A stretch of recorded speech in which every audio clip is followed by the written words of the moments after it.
Hello people. ఇప్పుడైతే evening snack లాగా కానీ, నైట్ డిన్నర్‌లోకి కానీ, మార్నింగ్ టిఫిన్‌లోకి కానీ చేసుకునే గుంత పొంగనాల రెసిపీ అయితే చూపిస్తున్నాను. అందుకోసం ఫస్ట్ అయితే దోసపిండి తీసుకొని కావాల్సినంత ఉప్పు, అందులోకి చిన్నగా తరిగిన ఉల్లిపాయలు, పచ్చిమిర్చి, బీన్స్, క్యారెట్ తురుము, కరివేపాకు, కొత్తిమీర తురుము వేసి కొన్ని వాటర్ వేసి బాగా కలుపుకోవాలి పిండినైతే ఈ విధంగా వచ్చేలాగా. నెక్స్ట్ అయితే ఇంకా గుంత పొంగనాల పెనం పెట్టుకోవాలి. నేనైతే క్యాస్ట్ ఐరన్ వాడుతున్నాను. ఇందులో అయితే చాలా అంటే చాలా టేస్టీగా వస్తాయి గుంత పొంగనాలు. ఫస్ట్ అయితే అన్నిటికీ ఆయిల్ పూసేయాలి. మేమైతే గుంత పొంగనాలు అంటాము. చిత్తూరు డిస్ట్రిక్ట్లో అయితే పులుంట్లు అంటారు వీటిని. తర్వాత మనం కలుపుకున్న బ్యాటర్ అంతా దీంట్లోకి గుంత పొంగనాల పెనంలోకి వేసేయాలి.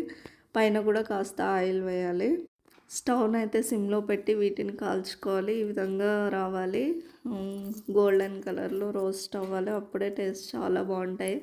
నేనైతే పుదీనా చట్నీలోకి సర్వ్ చేసుకున్నాను ఈ గుంట పొంగనాల్ని. చాలా అంటే చాలా టేస్టీగా అనిపించాయి. డెలీషియస్‌గా ఉన్నాయి. Thank you people.